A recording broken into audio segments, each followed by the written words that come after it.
Hi everyone, and welcome to the fifth video about the no-shards challenge series. In this video I want to talk a little bit about what is the plan with this series while I show footage as well.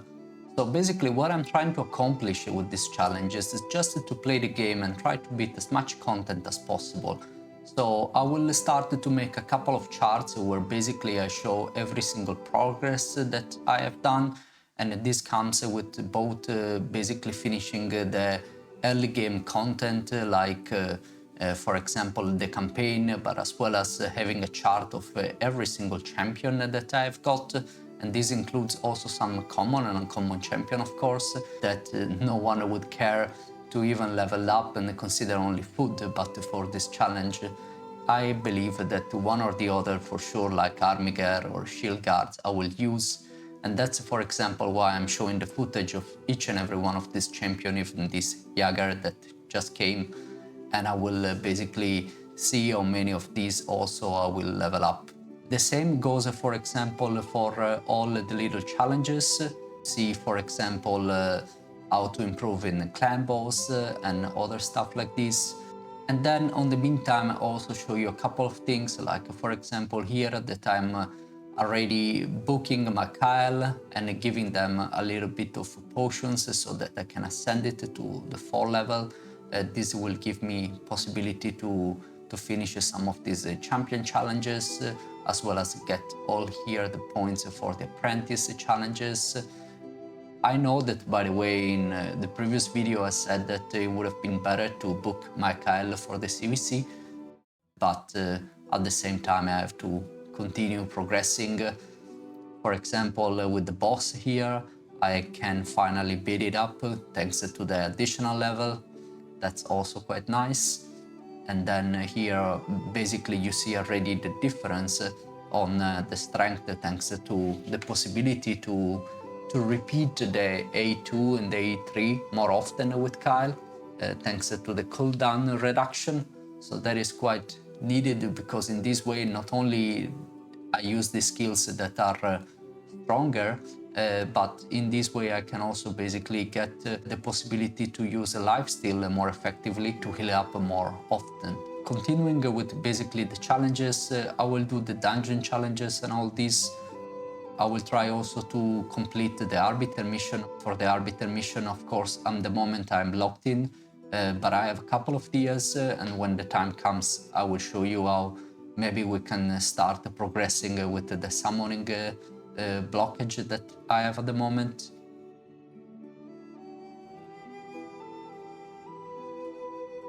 Here finally stage 7 is done, and I continue. This early campaign, by the way, it's quite easy, but I just like to show you basically everything till Nightmare. And then of course, once I get more feedback, we will see how to continue forward. This one, of course, I can still use Sniper, War Priest, even if they are under level and everything. In this way, in the end, we are sort of double dipping, because I can still progress with a couple of stars, but I can also level up the champions.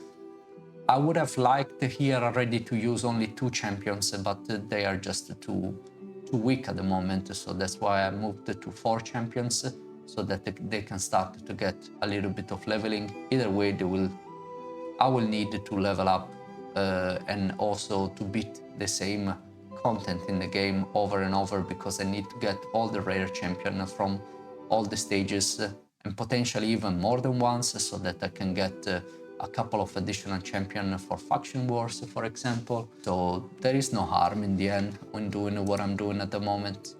In the end, another point of this challenge, of course, is the fact that this is not one of these challenges where I need to progress in the game as fast and as efficiently as possible. One is because I simply do not have the time to play heavily the game at the moment, and also because I think it's something new and refreshing, a content that probably no one has ever tried to achieve and to beat. Here is Rooktooth, another rare champion, so this one also could be potentially useful because it has a heal reduction. That is one that I don't have at the moment. And here I can get finally the Jaeger that I got from before, Novite, Thrower Cutter, Hellhound, and here is Frogtooth with this heal reduction. It's the first one that I have. Then I can collect some goodies, and then I continue basically with the stage 8. So now we are at stage 8, and I will continue basically beating the campaign in this video as far as I can go. Stage 1 also is done.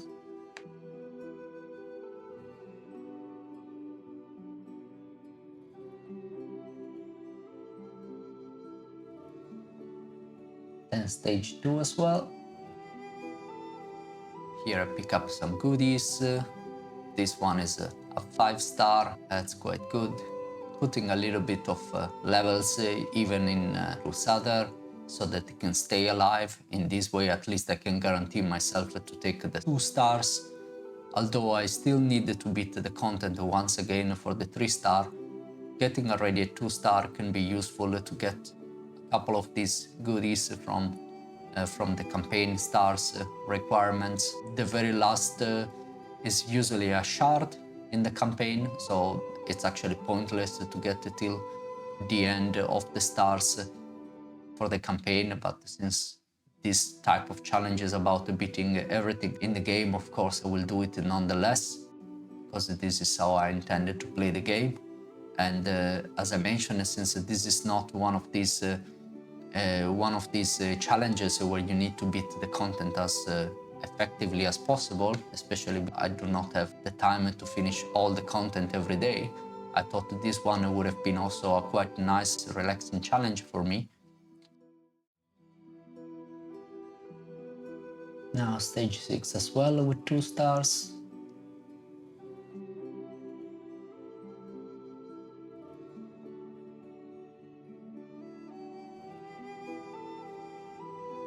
Here is a new boss.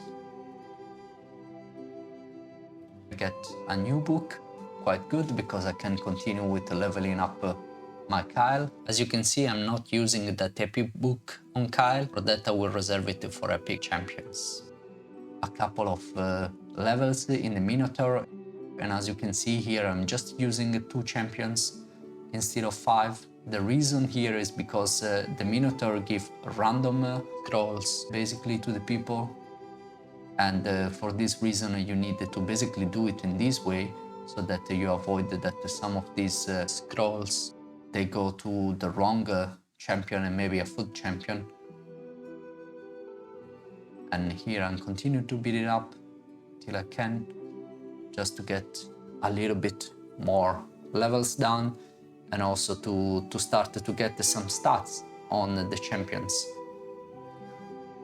Even just early fights, they are very, very important because you immediately get some crit rate, you immediately get some accuracy, so it's quite good. The reason why I only play in this way and not effectively is gonna be very relaxing for me to play in this way. I do not have the time and I can still enjoy basically a little bit of a challenge. So I'm just really looking forward to see how far I can go with this account.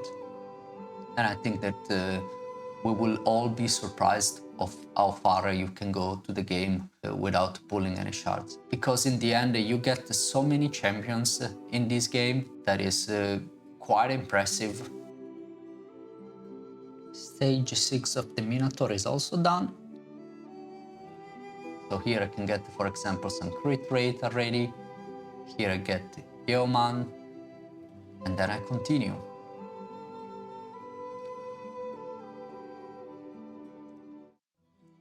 Also stage 1 is done.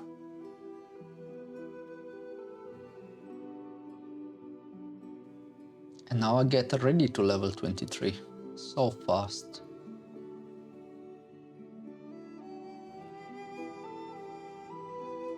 We need in the end to decide together once I get a little bit more people, and then basically I can gather the feedback of the people, what to do with the prism crystal, for example. So the prism crystal are per se not shards, is something that you get then no matter whether you want to pull it or not, basically they are just open, and for this reason technically they are not considered shards, and therefore we can use it.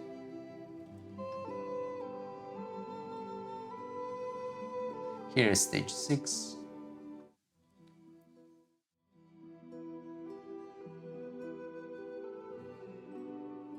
And then it continues with the boss.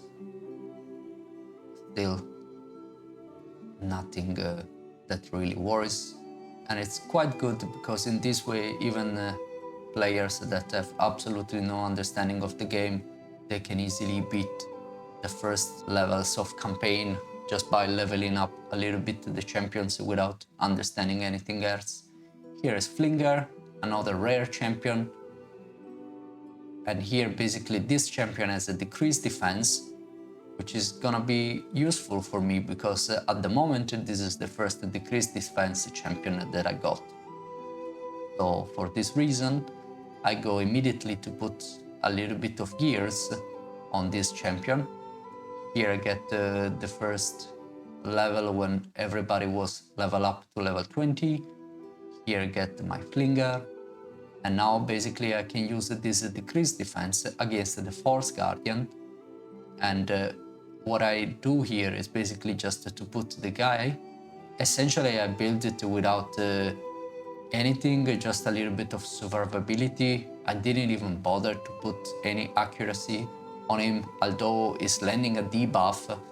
In the very beginning they have essentially no resistance, so even if you don't put any accuracy, it still can land a little bit of debuffs, and it doesn't even need to be always 100% because it's just using it on the A1 for decreased defense, so you can just try over and over till eventually it works, and that's exactly what I did here.